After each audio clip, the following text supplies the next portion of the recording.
it's almost as if we've forgotten the very rules of our own thinking, of our own branding, which is you need to differentiate, you need to break out, you need to have a point of view that not only might not be right for everybody, but in fact, if brought to life in a way that is attractive or at least unignorable, can draw more of the right people to you. So you want to purposefully unlevel the playing field, but towards your brand and in your favor. And I think too often agencies have forgotten that.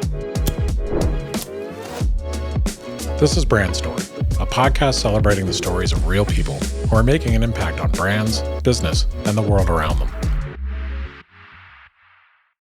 Welcome to Brand Story. I'm your host, Steve Gilman, and my guest today is Kristen Cavallo, CEO of the Martin Agency. The Martin Agency is one of the top advertising agencies in the world, and they partner with clients like CarMax, UPS, and Geico, just to name a few. And you've seen their iconic work literally everywhere, unless you live under a rock. Kristen became the first female CEO in Martin's 52-year history, and since becoming CEO in 2017, she's overseen double-digit growth, and her team at Martin has won Adweek's prestigious Agency of the Year award 2 years in a row. Hi, Kristen. Hi, thanks for having me. Yeah, thanks so much for being here today. I'm really excited to talk with you again. Good. I think we're going to have a blast. So when you became CEO of Martin, I know you oversaw a lot of cultural growth and change. Well, how did you go about selecting your leadership team? Because it looks a little different than most leadership teams. It does. It was one of the first things that I did. And I had really two hopes or desires when doing it. First is that I believe in the diversity dividend. So the diversity dividend basically is loads and loads of research done by multiple different companies that have all stated that a diverse leadership team leads to higher morale, higher margin, higher returns. And I thought, I'm a stats major. Who am I to argue with loads and loads of research? Also, is one of the few things in that moment that was within my control, to be quite honest. So I thought, all right, I'm going to have a diverse leadership team. And so I selected people that I felt were representative of that. I doubled the number of women, added the first people of color, and went marching forward. So that was the first aim. The second was that I did not want a leadership team that was harmonious in thinking. Meaning I built in a level of tension. Maybe Abe Lincoln talked about it being a team of rivals. I don't know that I would go so far as to say we were a team of rivals. I don't believe that at all. But I will say I have a mix of idealists and pragmatists. And I do that on purpose because I feel like the balance is important. And there would be a sense of potentially blind spots if we were to operate with only one way of thinking. It would certainly be easier if I only put in people that were idealists. It would be a lot of fun and it would be in many ways easier, but I think we would have probably stumbled upon ourselves a handful of times. And so at any given time, it's usually there are 3 idealists, 3 pragmatists, and 2 tiebreakers. But sometimes it can feel like 5 on 3. The idealists outweigh the pragmatists. They have loud voices too. Yeah, and so, but I tell you, I think it's worked well. While it's been sometimes hard on us, I think we are. I think we've probably done better by the agency because of it. Yeah, I bet. I think you probably set yourself up for an awful lot of healthy debate. We do. We like a lot of healthy debate.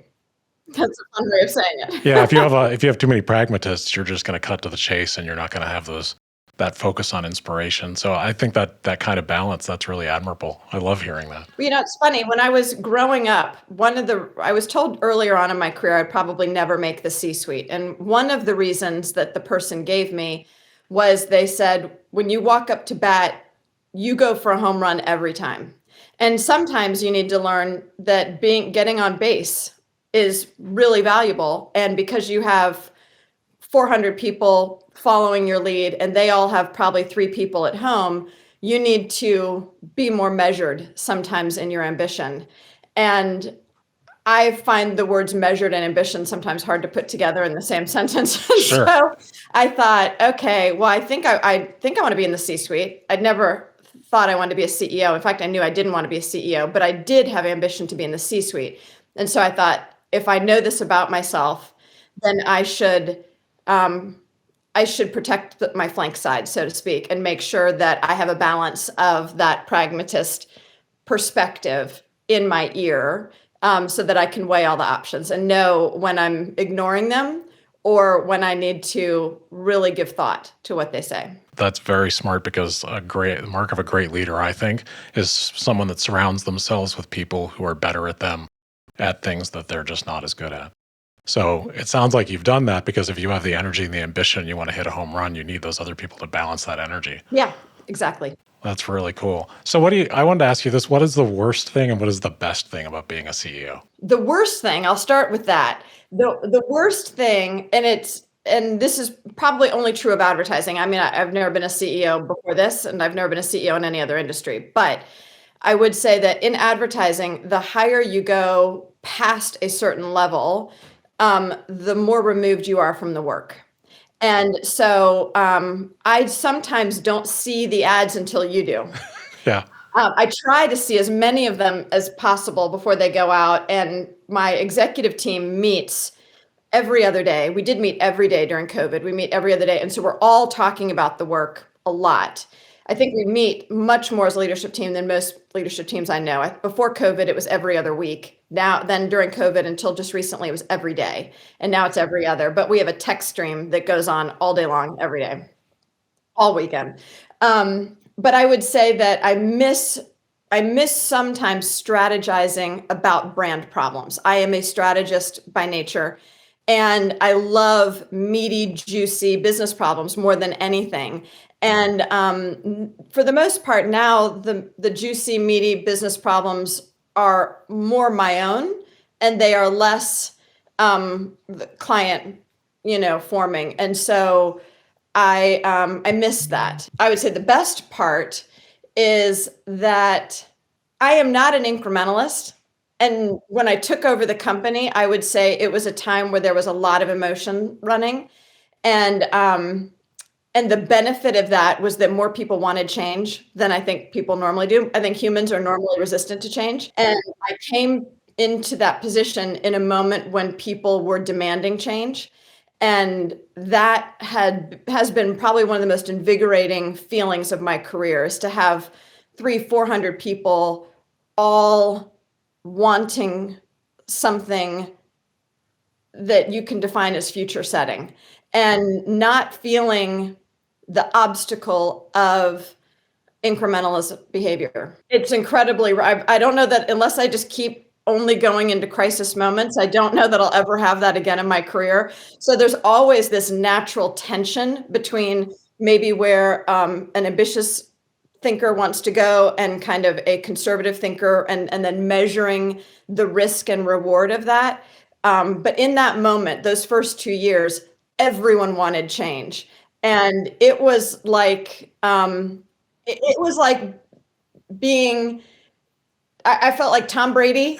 Yeah. And I'm running into the Super Bowl with, doesn't matter if I'm the Patriots or the Buccaneers, like one of the best teams in the entire NFL, and feeling like this is our moment and this is my moment. And I've never had that experience ever.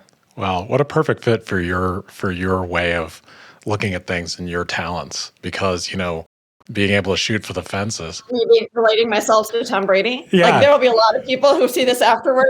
I think the football analogy, whether it's Tom Brady, I mean, he is the best of all time. He is the best of all And I've time. just tried to put myself on par with that. I think from your track record and knowing your work and talking with you, I'm fine. Okay, with that. you're good. That You're works good for for me me, at least. I got your back on that one. I love the analogy of being a CEO and being a quarterback, because it really is very much like that. And you don't get to be in the trenches all the time, but you do. It's very important that you pass the ball perfectly to others and that you keep things moving forward. So good for you. And one of the things I wanted to ask you about is Martin is different on the brand side. You have tell me a little bit about Fight Invisibility and how that came about. Oh, I'm glad you asked that. So I actually believe, and I think this is, I wouldn't say counterintuitive to the industry, but I do think it's under leveraged in our industry. So most ad agencies treat themselves like a blank canvas. And that is often because clients want to know when they come to an agency that you're going to be able to take their brand DNA and their brand voice and put it in the advertising, not your own stamp. Right. And they want to know that you have a lot of voices and a lot of range within your company so that you can tap into who they are. And I think that's true and fair and right and valuable. But I think what often sometimes gets lost in that is that agencies fail to brand themselves. They fail to express a point of view about how brands grow. And what happens is oftentimes all the agencies look very similar. We all have great case studies. We all have a process. A lot of times our processes are similar. We all bill the same way. A lot of times our fees can be quite similar. And what happens in those moments when you've removed the differences is that the only way you get chosen is in a spec pitch, meaning you have to show all the ideas for free, which is insane. And it's a game of inches because when you're playing against the best, on any given day, someone can have a great game, right? And so it's almost as if we've forgotten the very rules of our own thinking, of our own branding, which is you need to differentiate, you need to break out, you need to have a point of view that not only might not be right for everybody, but in fact, if brought to life in a way that is attractive, or at least unignorable, can draw more of the right people to you. So you want to purposefully unlevel the playing field, but towards your brand and in your favor. And I think too often agencies have forgotten that. And what sadly happened is that they become interchangeable. And so we had this point of view about the diversity dividend, which was rooted in this idea that we really wanted to we wanted to be a diverse leadership team, we wanted to be a diverse agency, and we wanted to work with clients that held that same belief. But then also it's a double entendre because the sad truth is 84% of advertising goes unnoticed, which is a horrible statistic. If I'm a CFO and I'm trying to give you an ad budget and you're coming to me and you're like, I want whatever, $40 million, I'm going to say to you, well, 84% of that is going to be wasted. Like, why would I do that? Yeah. And the truth is, it's because with the role of social media that the metrics have changed, meaning it used to be that awareness drove sales. And that's when people would pay for eye-level shelf space. So if you're in the grocery store and I'm reaching to grab the cereal that is at my eye level or the, bottled drink or whatever that's at my eye level, or if I'm reaching into the grocery case and I'm getting out Chobani, I'm buying that eye level. Today, I can know Coke. I can maybe even prefer Coke over Pepsi, but I don't drink either one. So today, the relationship, the correlation between between awareness rather, and sales still exists, but it has been diluted. Today, the most accurate predictor of sales success is actually relevance, and relevance is measured in conversation. Yep. What we know is that the most talked about brands grow 2.5 times faster than their competitive set, and that a 10% lift in conversation is equal to a 3% lift in sales. So what that means is I have to fight invisibility with my work. I need to make sure and guarantee to my clients that they're not part of the 84% that may be factually true and correct. Perhaps my toothpaste really does get you 10 times whiter. But I deliver that message in such a forgetful way that no one remembers which toothpaste actually gets you whiter. Or I have to aim and almost ask to be held accountable by my clients to be in the 16%, which means they also have to trust us that sometimes the wrapping that we have to use to get that attention might make them uncomfortable because you want to stand apart. And what we found is there are a lot of clients that want to be right, but don't actually have the stomach for standing apart. Yeah, or they want their proof points to lead the argument and lead everything, but they're afraid of the somewhat crazy idea or the out there idea. And you can have your proof points lead. Geico, 15 minutes can save you 15% or more. And car insurance now, 15 seconds can save you 15% or more. I don't mind leading with a very rational fact, but you have to wrap it in such a way that people talk about it and remember it as Geico. In fact, last year, we were awarded in the top 5 best Super Bowl spots of the year, and we didn't run a Super Bowl spot. That's so great. We saved millions of dollars, but the fact is, when people were queried, they thought, oh, I bet you Geico's in the Super Bowl. In fact, we just did a survey that found more Americans know the words to Scoop There It Is than the national anthem. Yeah, I'm not surprised. Kind of sad, but also kind of awesome. Well, awesome Yeah, for Geico. right. It is awesome for Geico. And the Geico work, I know you've been their agency for a very long time, and the relationship is amazing. But the work all the way across the body of work is consistent and memorable and edgy and different. And the voice of it, people get afraid to use humor and they get afraid to entertain as part of advertising. Yeah, you're exactly right. They have their own YouTube channel, as many brands do, but their YouTube channel has more subscribers than many of the brands that you and I would say we profess to love. I won't list them all here, but I would say some very high profile brands. And that what that means is that people are tapping into that to watch those commercials because they are more than a car insurance company. They are, in fact, an entertainment company. They just happen to sell you car insurance or home insurance or renter's insurance or boat insurance or motorcycle insurance. But they really value their consumer time Yeah. and energy, and therefore they make sure that they earn it. And I think not enough clients do that. I agree. And I think something you all do with them extremely well is delight clients, the audience. I think some of the only advertising I honestly look forward to seeing, if it's coming on, is like, oh, here's Geico, everybody be quiet. Yeah. Because I'm a fan. I've been a fan for years because of how creative, but also just clever and pleasant and fun. And, sometimes that wrapper gets overlooked for purpose or for, message that's gonna be important, quote unquote. You're right. So good for you all for, the work you do. There's a reason you have Agency of the Year 2 years in a row, Thank you. and the growth that you have. So I want to ask you a question. Part of what you all do, your mindset, and I think a lot of this comes from you and obviously the entire team, is you take some real risks. So when you take risks, do you think of the odds of failure? Well, I'm a stats major, so I do love it. I think one of the reasons that statistics appealed to me is, honestly, I read Nancy Drew as a child, and I found that whole kind of just process of discovery and figuring things out to be enthralling and fun. And so I love the idea of stats. But so I do think that I will assess the odds of something. But what I've learned in the past couple of years that I don't think I thought about or knew before, maybe I changed, was that I've grown comfortable moving forward with roughly 60% of the odds in my favor versus it needing to be 80 or 90. And I've also learned to move comfortable with only 60% of the information. I heard this wonderful quote the other day from Ulysses S. Grant that said, anything is better than indecision. You have to decide. If I'm wrong, then I can go do the other thing and maybe that'll work. But to not decide wastes both time and money, and that in fact may ruin everything.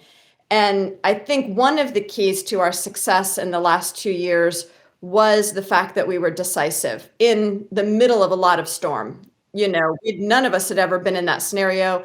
Really, the production of commercials was the hardest thing to figure out in COVID, was how do we produce something virtually or sending cameras to people's homes when you can't get on planes, when you can't have the celebrities or the actors with you, when we can't be in the room, when we're offshore a lot of the time. So we really we could have easily been paralyzed, I'll say it that way. And in every case, we chose that if we had at least 60% of things moving in our favor, we went for it. And what we found is that we were more capable than we ever thought we might be.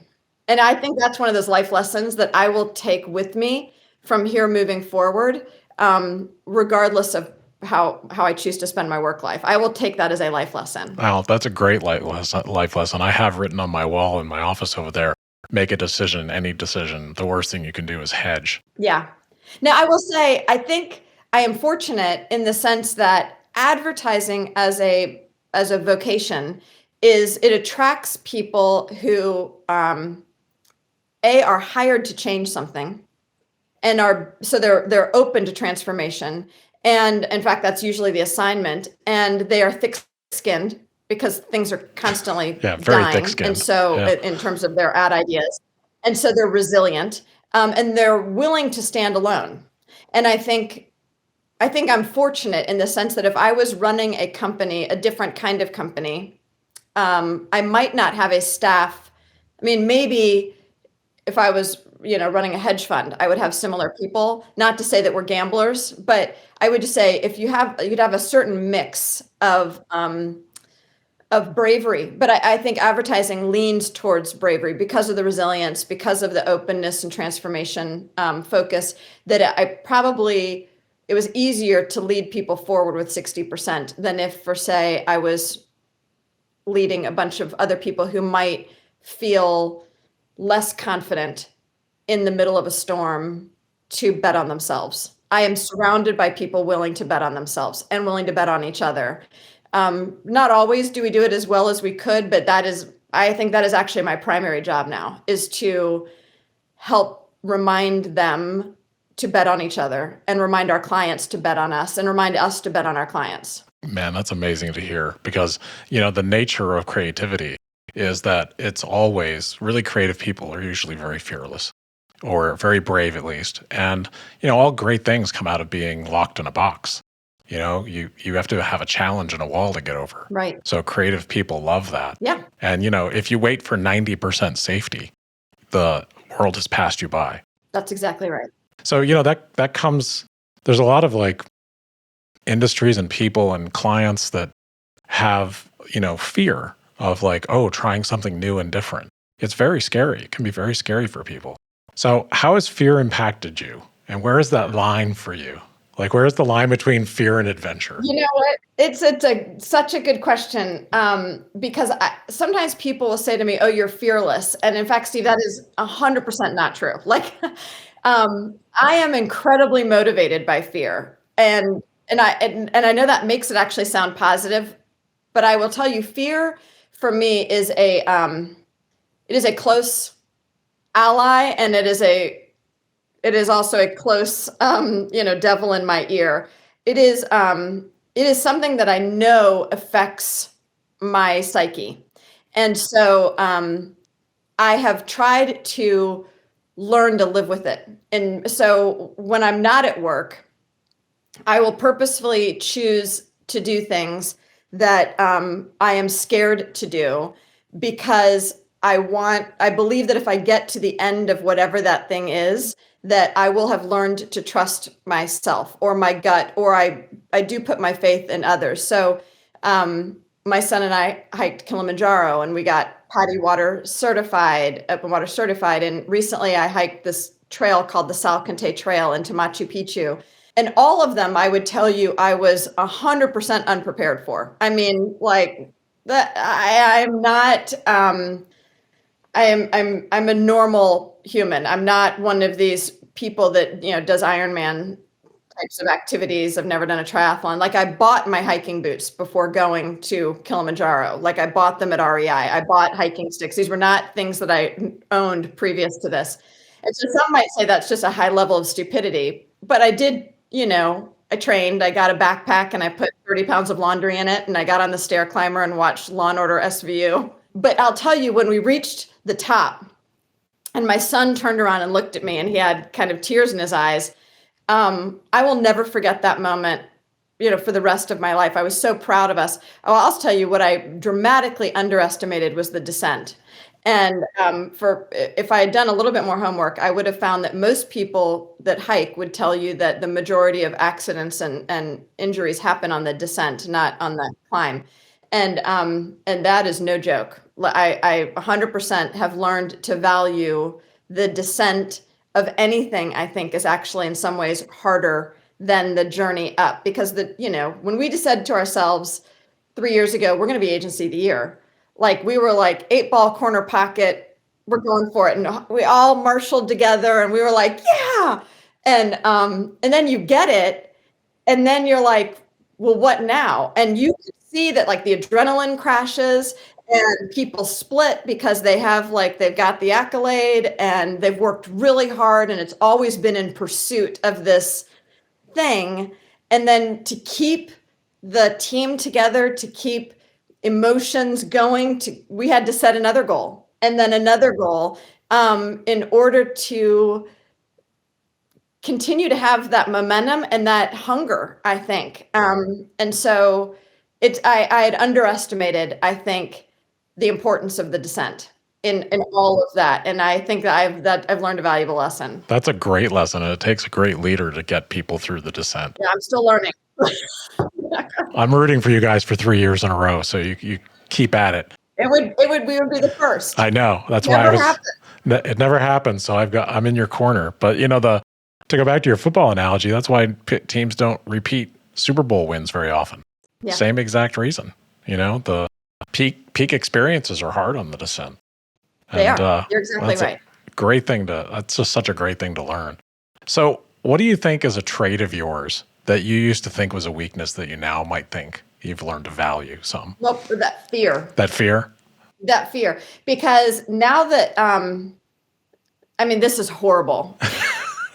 We're going to tell you a secret. Go for it. I have found that I'm a better leader in times of war than I think I am in times of peace. And so I need that challenge. I need that sense of overcoming the odds. I need that big, meaty, juicy business problem. So if what I'm trying to teach myself is it doesn't always have to come in the form of an adversary. Maybe it just comes in the form of a knot. Like maybe this business problem is just a knot and we have to find a way to untangle it just enough. It doesn't always have to be an enemy, right? But I have found that a lot of what does fire me up is having a tension that I can rail against. And so I would say that is a trait of mine that as I've grown more appreciative of fear in my life, I have learned how it can be a strong asset for me and not just a potential deficit.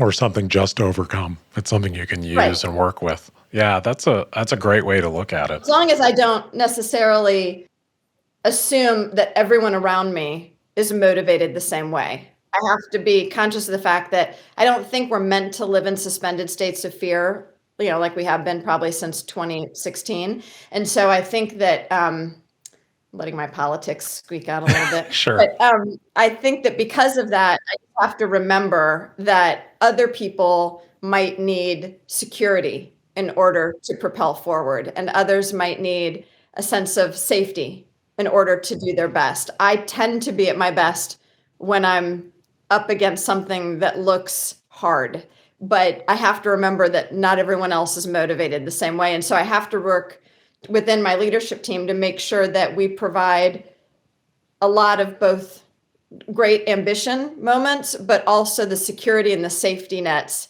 to make you feel like we've got your back and that failure isn't dire, like your job's not on the line. Yeah, I think everyone's built very differently, and I can relate because, having a background in theater and the chaos of that and being in advertising as well, I thrive on chaos sometimes.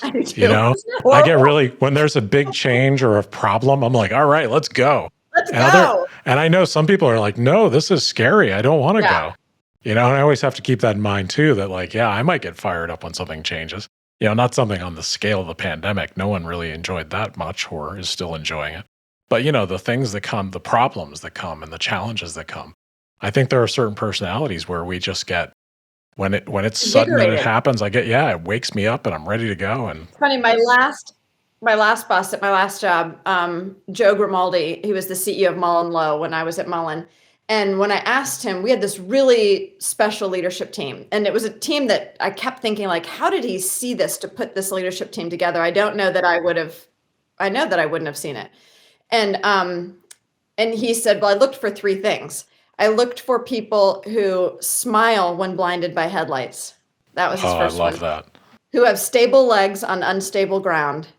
And when the going gets tough, they paddle harder. Those were the three things I looked for. And I said, that's fascinating because those are more symptoms of character than they necessarily are something you'd see on your resume.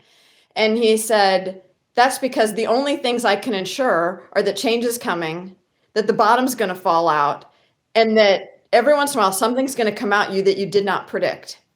And as leaders, there are a bunch of people depending on you not to get paralyzed in that moment, not to jump out and leave the boat and just head for the shore, and not to live in fear, but to have stable legs and charge forward with a smile on your face, because they will follow your emotion. Colin Powell said the same thing. He said, somebody asked him to define leadership, and he said, leadership is when people follow you, if only out of a sense of curiosity. And I thought, I mean, that's so amazing, right? Like, what a great idea that people are like, I feel safe enough that I'm willing to follow her up this hill or down that hill or around this corner just because I'm curious where we're going to go. And I think she's got my back. I mean, that's like the highest compliment I could ever hope to achieve. It is. When someone sees like, wow, she's smiling in the face of this crisis and she has stable legs and she wants to rush towards this. Okay, I'm interested. Let's go. I feel safe. Yeah. I feel safe. Yeah. It's really inspiring when you have leaders like that. I think it's amazing. And if you're in the advertising world, or if you're in the marketing world in general, or really the business world anymore, very early in my career, I think I was probably naive about how much change I would face. Right. But now, having done this for 25 years plus, I always expect change to come any day now. That's just how it is. So you have to get good at it. I think that's also the benefit of age. Yeah, a little bit. Yeah, because it doesn't surprise you as much. You're like, oh, this is one of those. I think when we're young, we're invincible, and we maybe even think we control more elements than we do. And I think as we age, we come to the realization that we don't control as many things as we do, but we also learn that maybe fewer things are dire. Yeah, maybe it doesn't matter quite as much. Yeah, maybe we don't have to take everything that happens so seriously. Seriously, yeah. I mean, I was Googling the other day the top 10 worst times in history, and after I read them, I thought we're not even close.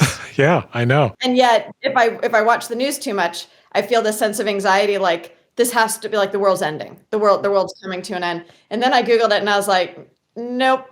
There've been far worse times and we're still here. So this chapter of your life, which has just been a wild ride, and you've accomplished so much, what would you name this chapter of your life? What do you think this is for you? Both personally and professionally, I would say redemption. Redemption. Nice. That's beautiful. It feels good to have walked through the hard stuff, not skirted around it, not run around it, but literally walked through that canyon, and come out the other side better for it. And I would say that this is that chapter. Good for you.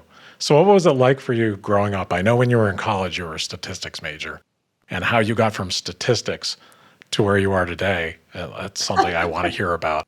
But also just what was it like for you growing up, and how did you get here? I'm an Army brat. My dad's career military.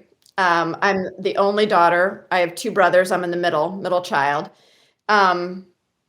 My brothers would maybe argue this, but I'm telling you, I'm 100% true. I was not the favorite growing up. I think my dad had a lot more in common with my brothers. My younger brother went into the military, and so he was an ROTC in college, just like my dad. My dad taught ROTC, and so they had a lot in common. I think, and my dad was not a believer in fairness. He was openly against fairness, meaning that he would set different curfews for my younger brother and I. I had to be in at midnight. Mike had to be in at 1, there were just different expectations. And I think for him, the role of gender was an allowable defense for why he would say that things in life are not fair. And I would rail against that. So I would tell you that I can draw a direct red line from that desire for fairness, for that desire for not being cast either with a women's T or either not be given preference or not be given the permission to be less than because of my gender. And there is a direct red line.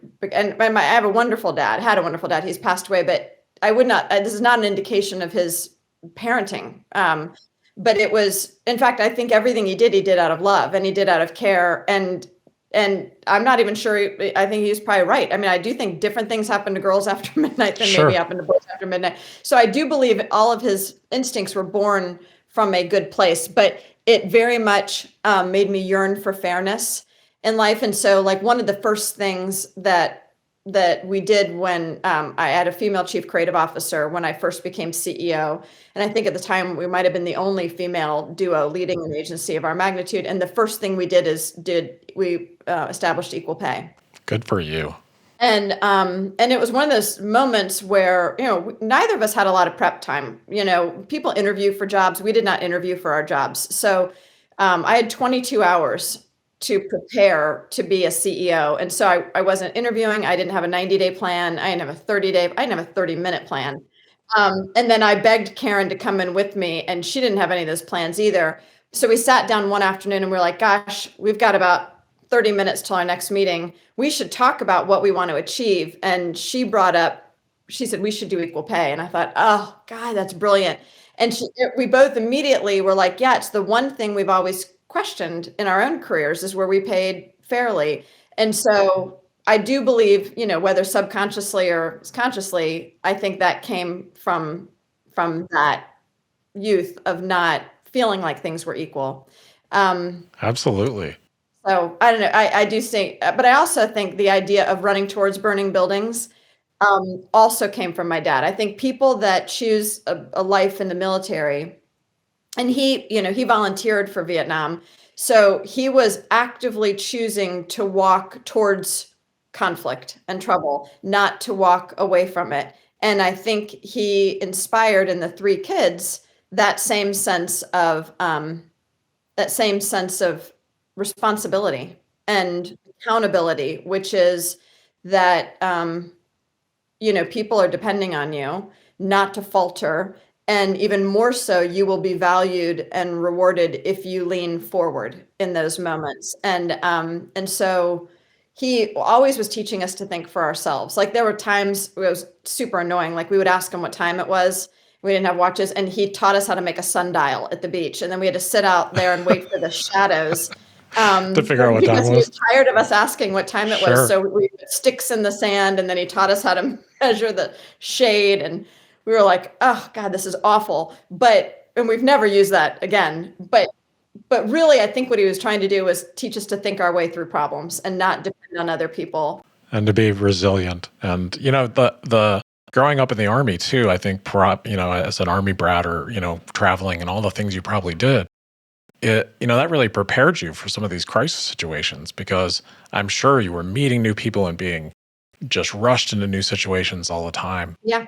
I've moved probably 24 or 25 times in my life. Wow. So yeah. Well, no wonder you're flexible. If anything, boredom and stability scare me more. The feeling of I'm trying to teach myself to be content. And it's a good thing, because I'm actually really content in my life right now, but I'm really trying to not blow past that and just enjoy it. Not get jumpy out of habit. That's exactly right. I think that fearlessness, that people think is fearlessness. I was thinking about this when you're talking about your dad. Someone that walks towards a crisis or walks into battle, people always go, oh, they're fearless. Well, no, it's actually they've learned to set their fear to the side and do it anyway. Right. Yeah, I'm sure my dad was scared. There's Hell no yeah. doubt about it. Any rational person would be.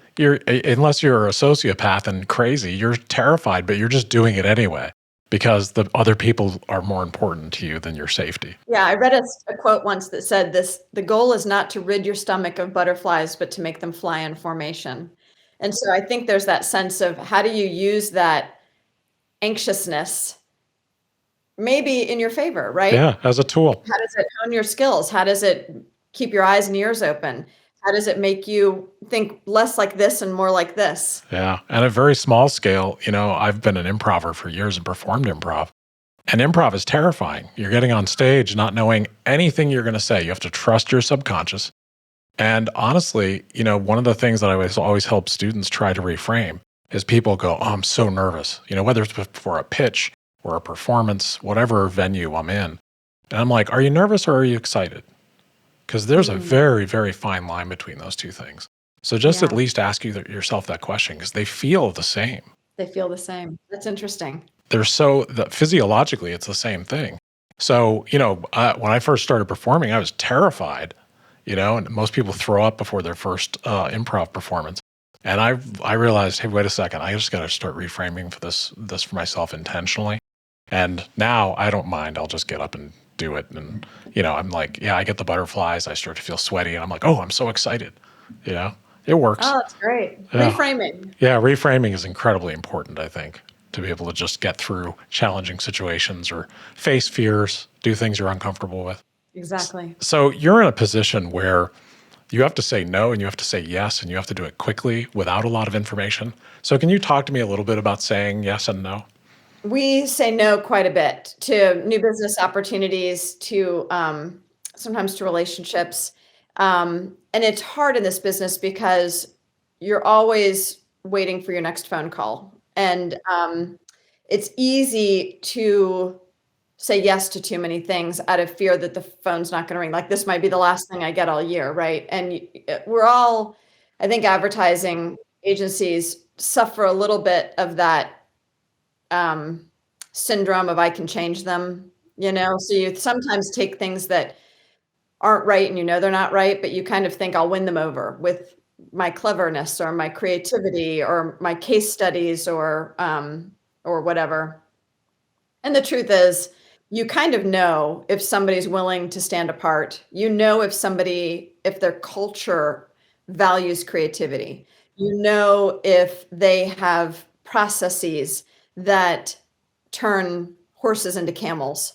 You know certain things. And you just have to look for those things. But I believe that media, and by that the larger form of media, movies, television shows, advertising, is the cultural storyteller of our time. And we have a say, and we get to help form what ideas rise to the level of talk value. And that means we have a say in whether or not somebody is repeating or investing in someone, something, a belief.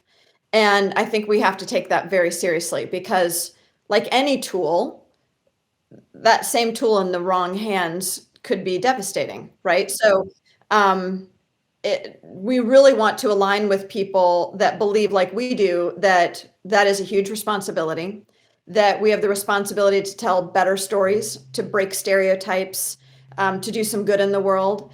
And finding those clients is not the norm, right? So if we know that 16% out of all ads are remembered, I would say of that 16%, some of those ads are done by the same clients over and over. There are some really, really great clients. So I would say maybe 10% of clients are the ones we'd be looking for. And so if you're saying no to 90%, we will do this in one of two ways. We'll either say no politely, we will defer them to somebody else, try to connect them in other ways to others that we think could be a better fit. Because just because they're wrong for us doesn't mean they're bad people or bad clients. That just means it's not a cultural fit. But my other hope is that by proclaiming what we are more strongly and consistently, that the wrong people will probably say, oh, that agency's not right for me. And more of the right people will put themselves in our orbit. And our clients are really great sources of recommendation. So our DoorDash client has been flat out phenomenal, as has our Old Navy client. Both of them refer us a lot to people beyond our asking. Like they'll normally say, "Oh, I was with some industry people this weekend, and we recommended you, guys," which is the best form of payment on the planet. Yeah. Isn't that the best feeling in the world? It is. It's funny because even when one of the first things I did when I got to Martin is we looked at our KPIs from an HR perspective, and it's interesting because a lot of human resources groups and companies value retention because it's costly to go out and find new people. But not all people who've been here forever are great, and not all people who've been here forever. And I don't mean great at their craft, but I mean, great for the company. I mean, some people are just bad apples, and maybe it's time for them to go. But because we're so focused on retention, we don't even ask ourselves, are we right for somebody's career anymore? Are they right for us? Are we right for them? And there are lovely ways of parting ways too. We can give people incredibly long runways. We can help them find their dream job somewhere else. We can help make them clients, which would be awesome for us if they became clients. So I think that what we've shifted is from retention, either in clients or staff, to net promoter score, which is I'm going to assume that I'm not going to have any client forever, and I'm not going to have any staff member forever. And so while I have you for this chapter in your life, however long it is, I just want to make sure that when you leave, whether it be a client going elsewhere or a client leaving their own company and going to a different company, or one of my employees leaving, that they, when asked, would say, I would go work with the Martin Agency again in a heartbeat, or I would work with the Martin Agency again in a heartbeat, because I think too often in business, we play short games, we play to quarters, and everything is so quarterly focused. And I think if you play into relationships and finding the right people, then you play a long game. And so it might be that something's not right for us right this minute, but if that client and I part ways favorably, or if that employee and we part ways favorably, chances are we will cross paths at some point again, and we will be thrilled about it. And so I just try to think for that from that perspective. I love hearing that. Having been doing this for as long as I have, most of our business comes from clients saying you have to work with these guys. And every single time it happens, it makes me so happy. Yeah, And, it's all about the long game it is. Yeah. relationship. You have to do the extra things and actually care. And as soon as a relationship is transactional, it's over. Yeah. And going back to your thing about purpose too, early on, if we align on purpose with the client, then we don't argue as much about money. There are going to be some days when we're probably feeling a little underpaid. There might be some days when they're feeling they might be overpaying, but when we're in the trenches together and we're doing something really big or really important, it all tends to wash out. And because I think we feel such respect and value for one another, that it doesn't come down to that last penny or that last hour, which is where I think too often agencies find themselves, is we're battling a game of inches over who had a better tagline on some given day. And I don't even think taglines matter today. Or, who's, half a, penny cheaper. It just, those things, when you're trying to change the conversation out in the world, I think those are sometimes the wrong metrics. Yeah. And, the way you're going about brand and the work you put out in the world creates attraction. That's exactly And getting right. with those people that fit with you is so important, because I think we've all in the industry tried to make a bad relationship work.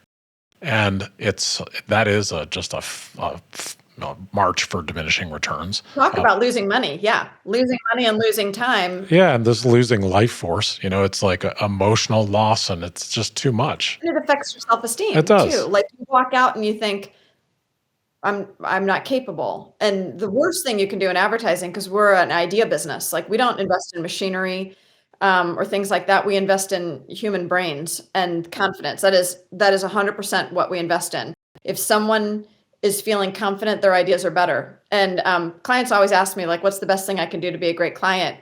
And I always answer, say thank you, even if you hate the idea. And every once in a while, buy something just out of risk, just because it keeps people dreaming. And just like any kid, when you draw a picture for your parents, they want you to hang it on the refrigerator, whether it's butt ugly or not, right? And I think sometimes people just need to hear, thank you. That was really a lot of hard work, and I can't tell you how much I appreciate it. And you know what? I'm going to buy that activation. I think that's a little out of our comfort zone. That's a little risky, but you know what? It's only going to live in the world for 48 hours, and I'm willing to take that risk. Or that social post, that's fascinating. But again, it's gone in a day. So we're going to try it. And I think those two things keep people dreaming about your business, and waking up with a great idea in the middle of the night. Yeah, it's a really, it's a back and forth, and it's a real relationship. And the more real the relationship is, means you have to wake up actually caring about the other entity, the other people. And then, if you really do that, and it's not like a thing you're doing for money, if you're really doing it, then success just comes out of that, because people know when you're in their corner for real, and they know when you're just there for the money. Yeah, our DoorDash client, our Geico client, I mean, they know that we want them to succeed and that we'll put blood, sweat, and tears into making it happen. And therefore, the level of conversation we have with them and the level of trust that goes back and forth is just on a whole nother level. Yeah, and that's, when you get to that point with a client where the trust level is super high, that there's nothing better. So good for you all. And, the work you guys do is just, it's some of the best in the entire world, and consistently the best. I'm one of your biggest fans, so you'll always see me out there rooting for you guys. So I have a couple final questions for you, because I don't want to keep you all day. And the question I always like to ask: if you weren't the CEO of Martin, what would you be? What would you do? I'm asking myself that a lot. And I kind of think I always should. Like, I always said I was not going to keep this job forever. I think that's the whole army brat in me, right? So I don't look for stability. I look for growth. And so when I hit the point where I feel like I'm not growing, then I will go. Right now I'm still growing. So, but I always ask myself that question, like, am I still growing? Is this still a fruitful relationship? Well, here's my answer, but I will caveat the heck out of it with I think it might drive me nuts, and I could be really wrong. But I would want to be in the UN. I would want to be in the United Nations, because I feel like those are really big problems that need really big solutions with a lot on the line, and it needs our best thinkers and our best negotiators and our best compromisers and our best out of the box thinkers. Now, the reason I caveat it is that I was talking with one of our clients whose father or uncle rather was the Secretary General of the United Nations for a while.